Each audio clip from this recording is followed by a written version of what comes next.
Bonjour à toutes et à tous, bienvenue au Forum Zéro Carbone. C'est l'occasion de célébrer le 5e anniversaire de l'accord de Paris pour le climat. C'était il y a 5 ans, avec la mobilisation de 1000 maires qui s'engageaient face au réchauffement climatique. 2 jours, les 10 et 11 décembre, en direct ici, nous allons partager bien sûr des expériences de ce qui a été réalisé par les maires, les entreprises, les ONG, mais aussi les associations.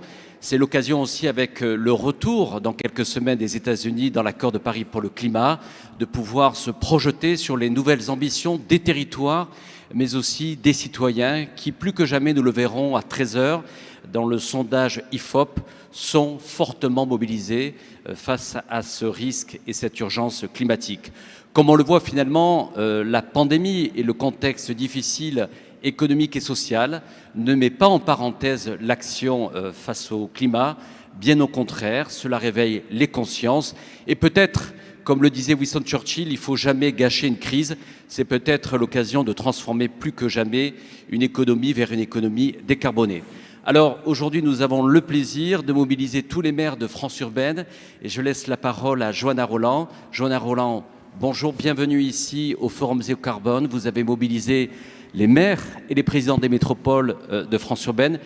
Plus que jamais, ces nouveaux maires et présidents de métropole sont en première ligne sur cette question du climat. Bonjour à chacune et à chacun, ravi de vous retrouver pour un événement important et un sujet qui l'est au moins tout autant. La Maison Brûle et Nous regardons ailleurs, c'était il y a 15 ans. La COP 21 et les échanges fructueux ici, c'était il y a 5 ans. Et cette année encore, nous nous bagarrons à l'échelle européenne pour savoir si la réduction à horizon 2030 doit être de 50, de 55 ou de 60% d'émissions de gaz à effet de serre au moment où la Commission européenne adopte la trajectoire, l'objectif de neutralité à échelle 2050. On le voit, il n'y a plus un instant à perdre. L'urgence est là et en effet, les maires des grandes villes de France, à travers France urbaine, travaillent, coopèrent pour amener des solutions, parce que ce sujet, nous le mesurons, il est planétaire. Vous avez évoqué le retour des États-Unis attendu sur ces sujets. On sait qu'on doit aussi être très attentif à ce que les géants indiens et chinois notamment restent sur la trajectoire climat partagée si nous voulons atteindre nos objectifs. Et une de nos convictions à France urbaine, c'est que les leviers sont dans nos villes. D'abord parce que la moitié de l'humanité y vit, et encore plus demain. Ensuite parce que 80% d'émissions de gaz à effet de serre sont dans nos villes. Donc soit on considère qu'on est une part du problème, soit on considère qu'on est une part de la solution. Et vous aurez compris qu'avec mes collègues, nous avons clairement choisi la deuxième option. Nous avons choisi cette deuxième option d'abord parce que nous faisons aujourd'hui, les uns et les autres, de la transition écologique la clé de voûte de nos politiques publiques. D'abord parce que cette transition, elle est plurielle, elle est hybride. Transition écologique, transition alimentaire, transition démographique, transition économique, transition sociétale. Et ce n'est pas à Carlos Moreno que je dirais que cette transition urbaine, elle est d'abord humaine. Quand Carlos développe ce concept de la ville du quart d'heure, qui est repris à Paris, et je salue Emmanuel Grégoire, le premier adjoint d'Anne Hidalgo, qui nous accueille ce matin. Merci, cher Emmanuel. Quand Paris, Nantes et bien d'autres s'engagent à mettre en acte la ville du quart d'heure, elles s'engagent à mettre en acte la ville des transitions, la ville urbaine qui remet l'humain au centre du jeu. Parce que oui, la ville des courtes distances, pour ne prendre que cet exemple des mobilités, c'est une ville économique. Et puis enfin, je crois que derrière cet enjeu de prendre à bras-le-corps les sujets écologiques, il y a aussi un levier pour nous tous peut-être de refonder collectivement une forme de désir de la démocratie. Parce que ce que nous constatons, nous les maires sur le terrain, c'est que derrière les enjeux environnementaux, il y a peut-être ce qui aujourd'hui apparaît, y compris à celles et ceux qui parfois semblent avoir renoncé à la force de l'action collective, à la force du débat public, quelque chose qui donne du sens. L'eau, l'air, ce sont des biens communs. Alors les enjeux sont absolument majeurs et vous me permettrez de terminer par 2 sujets qui me tiennent à cœur. Le premier, quand nos grandes villes agissent, elles n'agissent pas comme des îles, elles agissent en interaction. Le rôle des grandes métropoles, c'est d'assumer leur fonction de centralité, mais aussi de travailler en réciprocité avec les territoires périurbains et ruraux. C'est ce que nous appelons à France urbaine l'alliance des territoires. Le changement de modèle, le changement d'échelle, il passe aussi par un rapport renouvelé entre les métropoles et les territoires périurbains et ruraux. Enfin, Je suis personnellement convaincue que nous réussirons ce défi si nous prenons bien garde à ne laisser personne au bord du chemin. À Nantes, le choix que nous faisons, le choix politique que nous faisons, c'est de mettre la transition écologique au service de la lutte contre les inégalités. Parce que quand on regarde le dernier rapport Oxfam, la démonstration est implacable. La démonstration qui laisse à penser à quel point les plus fragiles seront demain les plus impactés si les villes ne sont pas au rendez-vous, est pour nous une source de motivation encore supplémentaire pour agir. C'est la raison pour laquelle, au titre de France Urbaine, nous présenterons à nos membres la possibilité de signer la déclaration de Paris qui sera proposée dans la deuxième journée de nos échanges. Merci Johanna Rolland. Je le disais, durant ces 2 jours, il n'y aura pas de confinement du débat politique, du débat économique. C'est ce que nous avons souhaité avec la ville de Paris et toute la rédaction de La Tribune. Emmanuel Grégoire, vous étiez là il y a 5 ans, lorsqu'il y a eu ce coup de force avec la mobilisation de plus de 1000 maires. C'était un message fort qui était adressé en direction des États qui négociaient seuls au Bourget. Et Anne Hidalgo, alors président du C40, a souhaité montrer que la question des métropoles et des villes dans le monde devait peser dans les discussions. Oui, d'abord, bonjour à tous, Madame la Présidente, cher Jean-Christophe, cher Carlos. C'était un message d'optimisme, d'abord. C'est-à-dire que les enjeux sont tels qu'il est impensable de vouloir les résoudre seuls. Nous le faisons quotidiennement dans les réseaux de villes, avec France Urbaine, dans les réseaux internationaux, le C40, CGLU et tant d'autres. Et puis, c'est vrai, il y a 5 ans, les maires, avec la mobilisation du C40 en particulier, ont voulu envoyer un message aux États. C'est 1, vous n'y arriverez pas seul, et 2, la traduction concrète, opérationnelle, j'allais dire sensible pour les habitants, ce sont plutôt les pouvoirs locaux qui les maîtrisent. Pourquoi ? Parce que c'est la vie quotidienne, c'est les mobilités, c'est la question de l'accès aux services publics, de l'accès à l'emploi, de l'accès à l'éducation et à la culture. Et comme le disait très bien Johanna, et donc je ne reviendrai pas en détail là-dessus, nous avons des leviers d'action qui ne sont pas suffisants, mais qui sont indispensables, qui sont une forme performative des grands principes qui sont fixés par les États. Et ces grands principes sont également indispensables. La preuve, quand les États-Unis quittent l'accord de Paris, c'est lui mettre quasiment un coup définitif. Y revenir redonne à nous tous un immense sentiment d'espoir. Et donc, il y a quelques présupposés là-dessus. D'abord, l'articulation, le dialogue sur la façon de construire les objectifs et de les mettre en œuvre. Et pour reprendre la thématique centrale de notre forum, qui est la décarbonation, qui est la trajectoire zéro carbone, il faut prendre la mesure de l'ampleur de l'ambition qui est devant nous. Et on aura l'occasion d'y revenir pendant ces 2 jours. Nous sommes collectivement en retard. La planète est en retard sur les objectifs qu'elle s'était fixés à cette occasion. La deuxième, c'est la confiance. La confiance dans la capacité des acteurs entre eux à se répartir les objectifs, à se répartir les priorités. Et là où les États et puis les autorités supranationales doivent travailler les stratégies, les grandes orientations, les grandes régulations, il doit y avoir un pacte de confiance avec les collectivités territoriales sur la mise en œuvre, sur la déclinaison concrète au quotidien de ces grands engagements. C'est une révolution sociétale beaucoup plus que strictement technique, scientifique ou écologique dans une acception limitée. Pourquoi ? Parce que le défi, il est assez simple. Soit nous arrivons à trouver des recettes avec une forme de consentement, servitude volontaire, aurait dit la Boétie. Soit nous n'y arriverons pas et le temps de la contrainte imposée viendra, soit par la crise exogène, elle sera brutale. Nous en traversons une exceptionnelle et c'est très compliqué de faire le lien entre cette maladie et les dérèglements climatiques, mais sans doute ce sera un champ d'études à investiguer. Soit, parce que ça s'imposera, des États prendront des mesures coercitives. Et quelle est la conséquence d'une écologie coercitive ? C'est qu'elle frappe les plus faibles. Elle frappera par la fiscalité ou, pour prendre un exemple simple, l'avion. La démocratisation de l'avion, c'est à la fois un drame écologique, mais c'est en même temps un immense espoir d'égalité dans les mobilités, dans la découverte du monde. Et il n'y aurait pas pire régression que de régler ce problème uniquement par la tarification écologique qui, d'une certaine manière, rendrait à nouveau l'avion impossible pour le plus grand nombre et seulement pour les plus aisés. Or, une écologie qui réussira sera une écologie de consentement, pas une écologie de privation, mais une écologie de sobriété.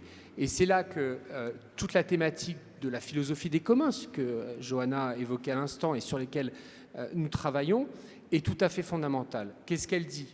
Elle dit d'abord, grâce au numérique, on peut concevoir des modèles extrêmement performants dans lesquels l'usage va être privilégié à la propriété, que c'est bon pour le climat parce que augmenter la densité d'usage des biens, c'est en limiter le nombre de productions.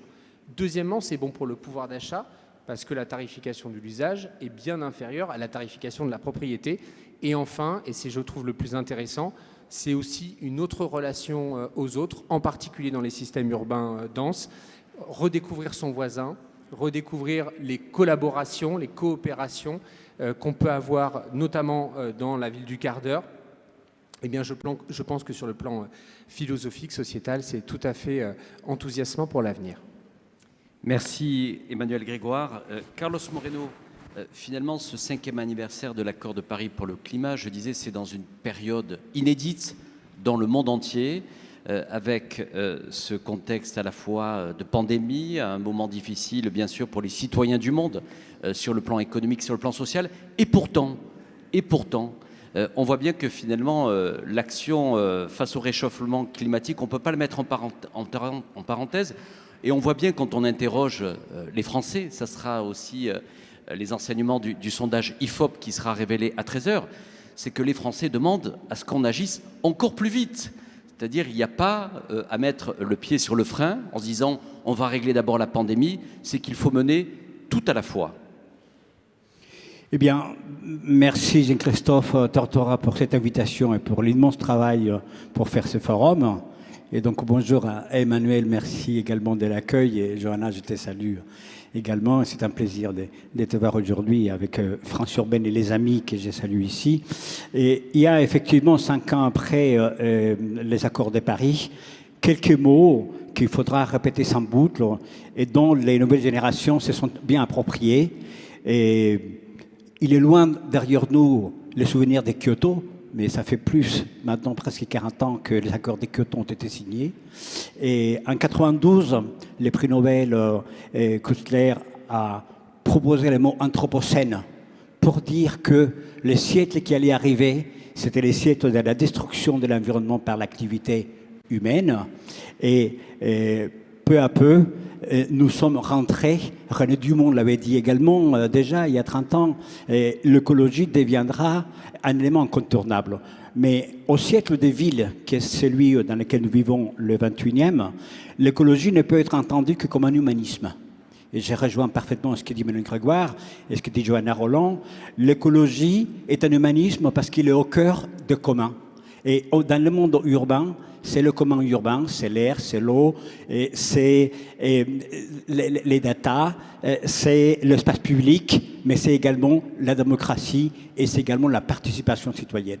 Donc ce qui est au cœur aujourd'hui, et c'est ces enjeux d'aujourd'hui et de demain, c'est aménager la vie urbaine autrement. On a passé trop longtemps, partout dans le monde, à aménager la ville, à faire des infrastructures pour aller plus vite et pour aller plus loin.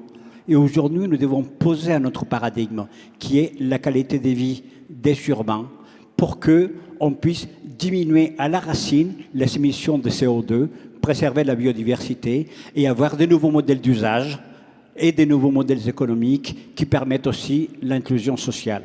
C'est un concept qui fait le tour du monde, la ville du quart d'heure, la ville des courtes distances, la ville des proximités, et les territoires à l'échelle humaine, ce sont diverses appellations, et offrent donc cette voie paradigmatique au moment où les accords de Paris se rappellent à nous avec l'urgence, et au moment où la santé urbaine est en jeu, parce que la viralité se propage par des contacts physiques qui ne doivent pas nous amener à perdre le contact social.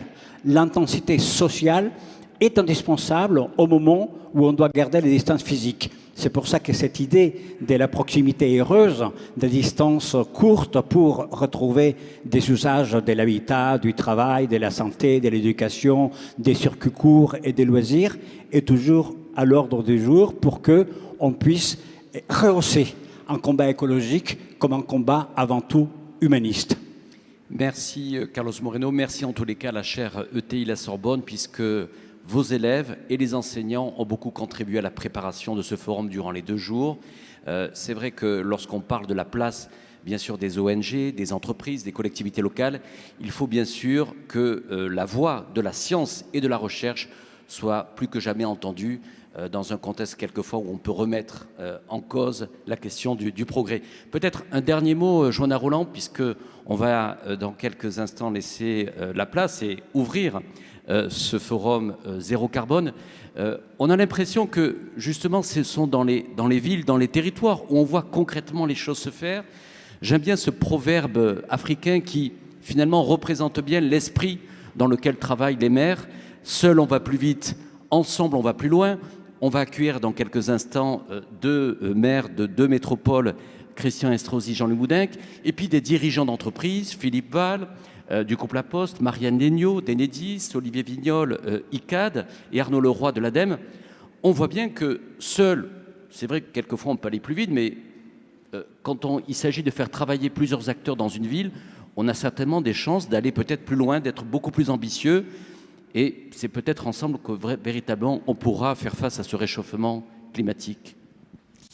Oui, je crois qu'à partir du moment où la tâche est à peu près aussi immense que passionnante, il y a clairement besoin d'unir tous les efforts. Et la singularité de nos métropoles, je salue nos collègues qui vont nous rejoindre, Jean-Luc Moudenc, Christian Estrosi, je voudrais saluer aussi Nicolas Maillard-Rossignol qui, avec le maire de Toulouse, co-préside la commission sur la transition justement énergétique à France urbaine. La particularité des métropoles, c'est qu'elles ont à la fois la force de la puissance publique, le levier que représente l'investissement public, la commande publique et donc les choix stratégiques que nous avons à faire sur le modèle de demain, mais aussi cette capacité finalement à mettre autour de la table des acteurs dans leur diversité. Acteurs économiques, acteurs associatifs, il ne faut pas les oublier, ils ont aussi un rôle majeur, ONG, collectifs citoyens engagés, et je crois que les maires d'aujourd'hui sont à ce titre autant des bâtisseurs que des animateurs de cette transition énergétique à toutes les échelles de territoire. C'est vrai à nos échelles locales, c'est vrai à l'échelle nationale quand on travaille entre les villes, c'est vrai à l'échelle européenne, je pense au réseau de villes européennes qui existe, et c'est vrai à l'échelle internationale. Et de ce point de vue, ce qu'Anne Hidalgo a fait à la tête du C40 montre bien la puissance du rapport de coopération, y compris international des villes. Merci, vous êtes nombreux à nous suivre sur les plateformes, sur Twitter, Facebook. Merci sur la tribune.fr et paris.fr et France Urbaine. Voilà, c'est le démarrage de ce forum zéro carbone. 10 heures d'antenne aujourd'hui, 10 heures d'antenne demain. Anne Hidalgo, bien sûr, nous retrouvera dès demain matin pour ouvrir une journée qui sera plutôt consacrée aux maires partout dans le monde. Restez avec nous, nos nouveaux invités vont arriver, animés par Philippe Mamie. À tout à l'heure.